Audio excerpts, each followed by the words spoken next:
Wir lesen in unserem Text von der 1. Marius, 1. Chronik, Kapitel 10, Verse 13 und 14.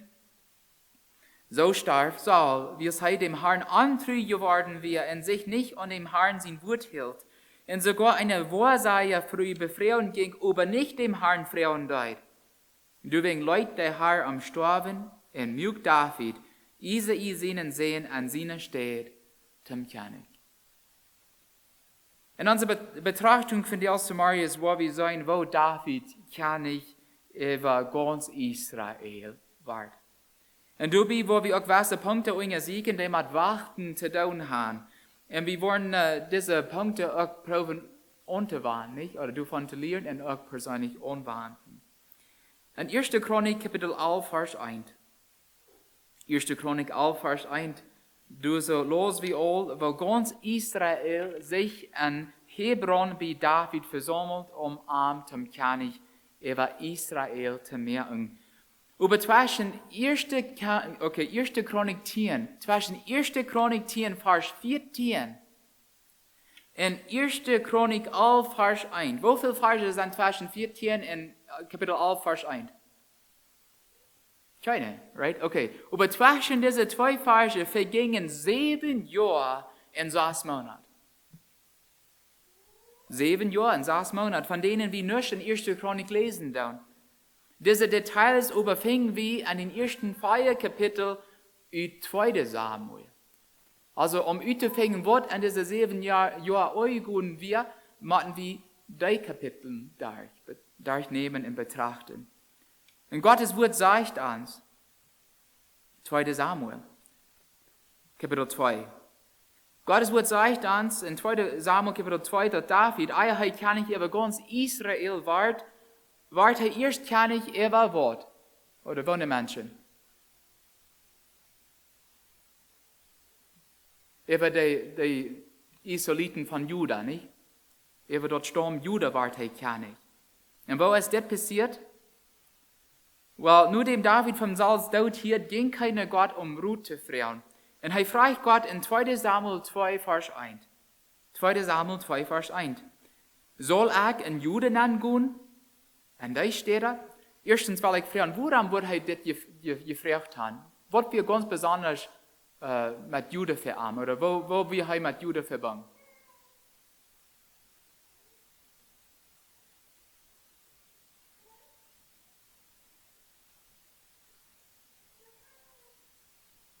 Er kam von Juda, nicht? Da wir von der Juda, das wären seine Geschwister sozusagen, sein Sturm. Und der Herr sagte ihm, gut du Han, und David sagt, ne wohne soll ich gehen? Und der Herr antwortet, ne Hebron. Und dann ging David der Han mit seinen 2 Frühes, Ahinoam von Jezreel und Abigail. Wer ist Abigail? Wer will Abigail?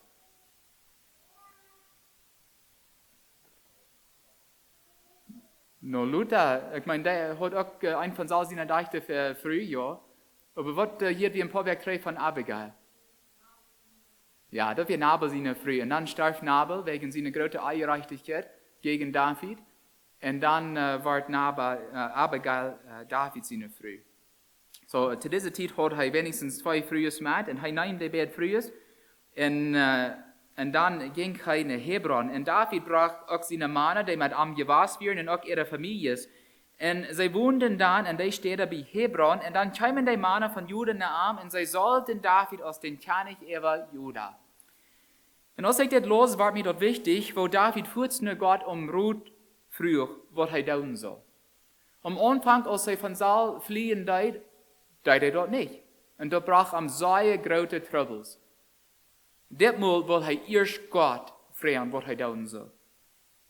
Er hat vorher können Gebäude gehen, wo Bibelforscher glauben, Saul damals gewohnt hat und als König regieren deed. Aber nee, er fragt Gott erst Ruth und Gott sagte ihm, krieg, was er tun soll. Und das weist uns weiter, dass wir immer erst Gott Ruth fragen sollen. All die Entscheidungen treffen können und wo einfach die Sache auch schien für uns. Wo simpel die Sache schien. Es wird immer weiter überbeten, dass wir erst Gott Ruth fragen und was wir tun sollen. Wenn es sieht Dinge, die wenig sein. Für uns kann die Sache ganz simpel sein. Aber er sieht dort anders. Er sieht Dinge, die wir nicht sein können. David frug Gott erst. Und das wird gut. Warum will Gott, dass David erst nach Hebron gehen soll und nicht nach Gebär, wo Sauls Palast wird, sollte sein? Als Antwort finden wir in 2. Samuel Kapitel 2, Verse 8 bis 9. 2. Samuel 2, Verse 8 bis 9. Und da lesen wir von einer mit Namen Abner. Abner näher ihn sehen wie der Kommandant oder der Verster von Saul seiner Armee. Und hat Ischboschet, Saul ihn sehen mit sich genommen und wir eine Macher nach ihm gegangen und hat Ischboschet durch den König über ganz Israel gemerkt. Gott weiß, was Abner geplant hat, dass er proben wird, das Königreich an Sauls Familie zu halten. Abner und Saul wären Freundschaft. Das wären Vater. Es wird sein, woran er das will, nicht? Ja? Und ihr Spoche können Abner sich auch stärker merken, nicht? Er kann durch Abend vielleicht auch im Bett regieren, wenn es ihr Spoche so viel jünger wird. Es klar zu sein, woran Abner das will. Nu hat Israel 2 Königs. David in Hebron, der König über Juda wir, und Ischboschet in Menachem. Und Gad, der König über der andere Stamm Israel wir. Und dort muss für David schwer gewesen sein, das anzunehmen. Weil wir mit darüber nur denken, wenigstens für 15 Jahre muss David lernen, was Saul dort wird. 15 Jahre. Damit er König werden können.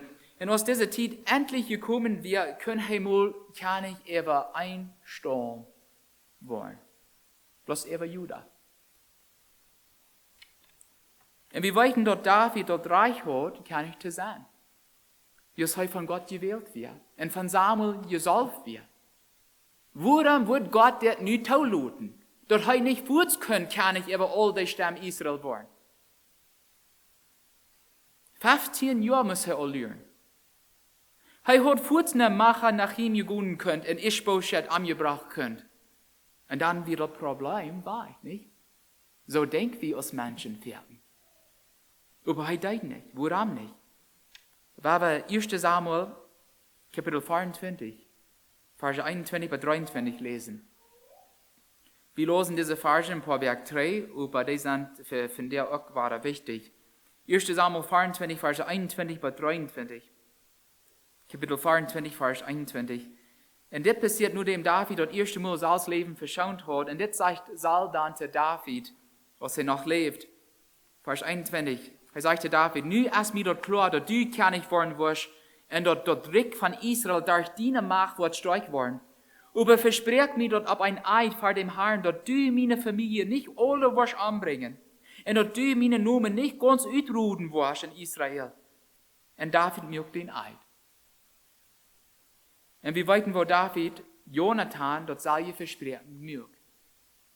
Für David wird dort wichtiger, sein Wort zu halten, als König über ganz Israel zu werden. Das verspricht er Saul, das verspricht er Jonathan. Und er wird lieber sein Wort halten, als König zu werden. Weil wir Abner nun mit betrachten. Das ist ganz klar, dass Abner der Usiak wir, woran David nicht führt, nur soll dort König über ganz Israel werden können. Und ich würde sagen, die meisten Israeliten wussten gut, dass David nur soll König werden soll. Jonathan wusste das gut, Abigail wusste das gut, Saul wusste das gut, und ich bin mir sicher, dass Abner das auch wusste. Und Luther lesen wir in Gottes Wort, wo Abner selbst Gottes Versprechen zu David zitiert.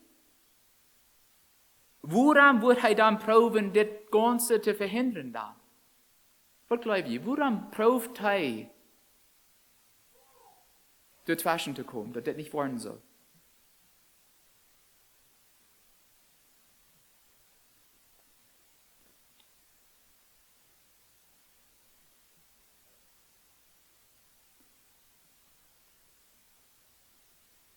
Ein Punkt hier wir auch nicht. Wenn es mit seinen Freundschaften down hat, nicht? Ja. Und manchmal, wenn wir Freundschaft haben, dann war wir auch zu was Dinge mit blind, nicht? Ja, das ist mein Bruder, meine Schwester, dort wird heute oder sein Navers zu tun haben und so wieder. So, wenn er mit Familie zu tun hat, dann war wir zu was Dinge mit blind.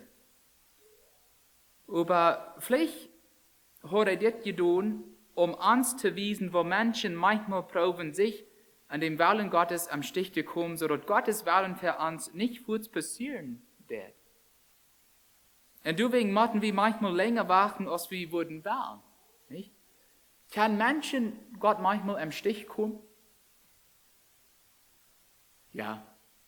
Andere kann wir manchmal Gott am Stich kommen?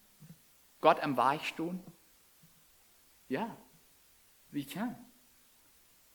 Zum Beispiel, wenn wir proben, unseren Willen zu tun, dann steht Gottes Willen. Oder wenn der Mensch wahre Sündigen tut, dann muss er erst Buße tun, ehe Gott die wahre brücken kann. Also dann verträgt dort Gottes Plan so viel länger übt, nicht? Und wir müssen länger warten. David war zuerst kann ich über Juda, aber wo war er dann kann ich über ganz Israel? Das, was wir nun betrachten dann. 2. Samuel 3, Vers 1 sagt, 2. Samuel 3, Vers 1. Und dann wird durch eine lange Zeit, wo die, was soll seine Familie ungestatten deuten, mit die Kriegen deuten, wo David seine Familie ungestatten deuten. Und David seine Sied ward stärker und stärker, sagt Gottes Wort, und Saul seine Sied ward schwacher und schwacher. Obwohl die meisten Menschen noch einer Sauls Familie wir. Nicht? Aber die waren schwacher und schwacher, wenn es Gott nicht mit an wir. Ein Bibelforscher glauben, dass Abner, Ish-Bosheb, unsere Staaten, da ist das Goliath sagt, wie es er wisst, dass er arm manipulieren kann. Nicht? Und dass er durch arm können noch stärker werden. Aber der kann nicht von arm zu mastrieren. Seine eigene Kommandant zu mastrieren. Und dann sagt Gottes Wort uns in 2. Samuel 3, Vers 7 batieren. 2. Samuel 3, 7 batieren. Saul hat eine Nebenfrau gehabt, die Ritzbarkeit. Und sie wie Aja, seine Tochter. Und Ish-Bosheth sagte Abner, warum hast du die mit meinem Bruder seine Nebenfrau aufgegeben? Und Abner gefällt, dass sei schlecht, dass Ish-Bosheth so zu ihm redet. Und er sagte sein König, sieh ich ein Hund von Juda, der hier rumschnäffeln kommt? Hier sieh ich 3 zu den Bruder Saul und seine Brüder und Freund, und hat die nicht an David seine Hände gegeben, und dann kamst du und verklärst mich wegen einer Frau? Lut Gott mich bestrafen, wenn ich dort nicht so do, als der Herr David dort ab einen Eid versprochen hat, dort soll sein Regner David geht. Und David kann ich Wort über Israel und Juda von Dan bis Beersheba. Und wie es Abner so doll wird, schickt er Mann an David in Hebron und leut am sein, Vers 12, wem sie lohnt es steht, merk einen Bund mit mir, und dann will ich die halten, so sei es ich kann, um das ganze Israel in den Regnant zu bringen. Also fängt Abner an, Israel und David seine Hände zu geben. Und er kam mit den Leadern in Israel taub zu planen, und er sagte an, Vers 17 bis 18, je haben nu al eine Zeit lang wollt David aus ihnen König haben, dauert das nu. Der Herr hat David versprochen, durch meinen deiner David seine Macht, wo ich die Israeliten von der Philister ihrer Macht und von der Macht von all ihren Feinden haben. So der Einzige, was an Davids Weich tun deit, um König zu werden über ganz Israel, nu wie er völlig auf David sieht. Dort hat 7 Jahre gedauert.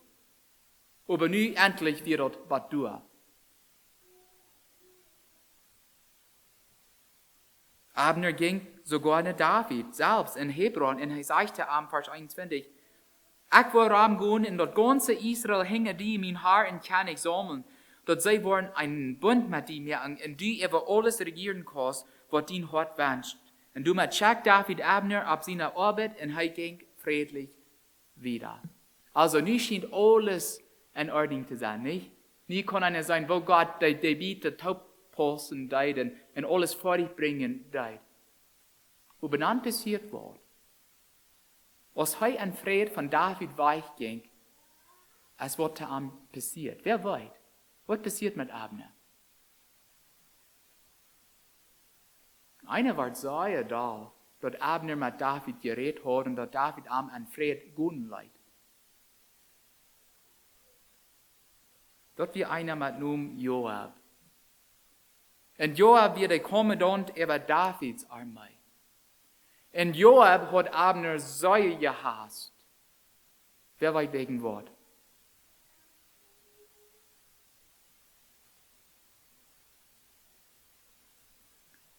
Abner hat Joabs Bruder Asael umgebracht. Am Krieg. Und nun können dort nicht verstehen, wo David arm und Fried gehen looten kann. Also hat er selbst einen Plan ausgedacht. Er raubt am Tree. Abner soll Tree kommen. Und Abner kam auch Tree. Und dann dachte er so fair, als ob er mit Abner Plitsch reden wird. Und dann kamen sie taub durch Plitsch und brach Joab Abner arm. Und das kann David auch nicht verstehen. David kann sein, wo Gott nie alles vor dich bringen deit, alles taub bringen deit, und hier steht wahrer Mensch am Stich. Und Luther, als David dort hier seht, hei ich in mein Reck sind ganz ohne Schuld vor dem Herrn von dem Tod von Abner. Und David bestellt dort Joab und ein jeder einer von den Mannen, die mit am Wirren, soll sich den Rock abrieten in einen Sarg übertragen und für Abner trüren. Und so leidt David dort Volk weiten, dort er nicht Abner sein Tod gewollt hat. Alles ging so fern, so glot. Und dann kam einer weiter dazwischen. Und als Ischboschet dort hier und dort anwart, dort Abner in Hebron gestorben wird, verging am der Mord, sagt Gottes Wort. Und für ganz Israel auch. Und dann sagt Gottes Wort uns in 2. Samuel 4. 2. Samuel Kapitel 4, wo Ischboschet zwei Eugestalter hat. Wo Brüder wären, Bana und Rekab. Und was deuten diese zwei?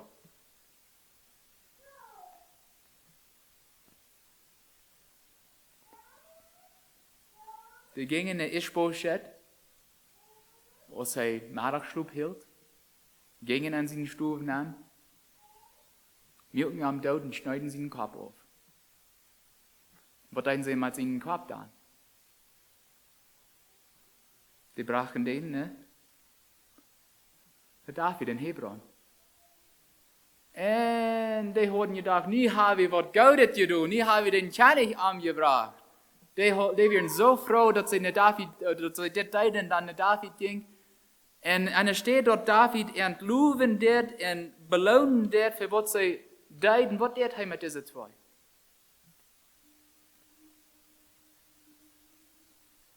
Er brachte um. Wenn es dagegen den König ging. Ein Bibellehrer schreibt, und hier ist es wahr zu sein, dass David nicht jede Gelegenheit nahm, um Gottes Verheißung für am Salz vor dich zu bringen. Er mögt seine Uhren auch nicht tau, für den Sinnen, die seine Männer deuten, um David vor seiner Zeit König zu machen. David wisst, dass nicht Gottes Plan für ihn, wie er unabbräuchlich König zu werden. Gerade wo lange er noch lernen muss, wird er warten, was es Gottes Zeit wir für ihn König über ganz Israel zu werden. Er wisst, wenn Gott dort sagt, wenn Gott Wort sagt, liebe Geschwister, dort wird er jedes Mal.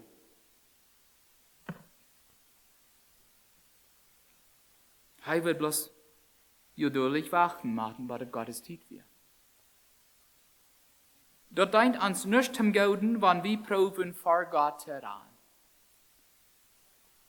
Wenn wir dort dann verlieren wir was Segnungen, die Gott für uns am Sinn hat, die mit seinem Plan verbunden werden. Wir verlieren was Segnungen, die Gott für uns hat. Wenn wir vor Gott ran tun. Dort lohnt sich nicht vor Gott heran. Und so ich am Anfang gesagt, manchmal, weil wir haben, dass Gott von dir angreifen soll, wir beten, wir flehen. Gott, du wird von dir. Und manchmal wird er. Aber manchmal bleibt er still. Oder manchmal gibt er uns eine innerliche Friede. Kimmel, ich warbert down, aber du musst warten, dort ist noch nicht Zeit. Und wenn die geduldig bleibst, und auf meinen Zeit wachst, dann wollen du so viele Segnungen Richtstrom über wahr. Wahr. Rami nicht fahr. Und all wie schlüten, dann will ich noch 2. Samuel 4, Vers 1 bis 3 lesen. Wer mag lesen, weil 2. Samuel 4, 1 bis 3. Dann kamen alle Stamm von Israel nach David in Hebron und die sagten, wir sind von dort selbe Volk, als was du bist. Du wirst all dan als Saul noch König über uns wir, der Janja, die Armee leden deit, und der Herr verspricht die, du sollst der Hort über mein Volk Israel sein. Und du sollst der Volksleder über Israel sein. Und dann kamen alle Leder von Israel nach David in Hebron. Und David mögt vor dem Herrn einen Bund mit der Lied in Hebron. Und sie salbten David durch an, als König über Israel. Dort hat wenigstens 15 Jahre gedauert, bis David König über Juda war. Und dann dauert noch 7 Jahre, bis Gott sein Versprechen und David ganz fertig brach. Na, vielleicht denken wir, woran muss er so lange warten? Oder woran müssen wir so lange warten? Hörch mal, was einer über das sein hat. Dort wir nicht was nicht, dort David so lange warten muss, was Gott seinen Versprechen vor dich brach. Gott part dort nicht. Gott hat mehr als genug Zeit. Er steht ewig Zeit und ist nicht von Zeit begrenzt. Davids Leben wies uns, dass Gott doch eine andere Zeit hat, als was wir haben. Was er sagt, dort tät er. Aber wir müssen geduldig bleiben und am treu bleiben. Wir müssen am nicht am Stich kommen. In einen starken Glauben an. Na, vielleicht stehst du vor einer großen Entscheidung von dir. Oder vielleicht jeder die von der kriegst du, dass David für über 20 Jahre ging. Du weißt Gott, was für die tun, aber du was war. Und was von uns, wir haben all für ein paar Jahre gewartet, vielleicht 5 Jahre, vielleicht 10 Jahre, vielleicht 20 Jahre. Und das ist noch nicht geworden. Das können auch wollen, liebe Geschwister, wenn wir geduldig auf Gott verluten da. Das können auch wollen. Wie Gott ist kein Ding allmählich. Weil wir Mut fühlten, weil wir warten, weil wir Gott nicht verraten, weil wir an dich blieben. Amen.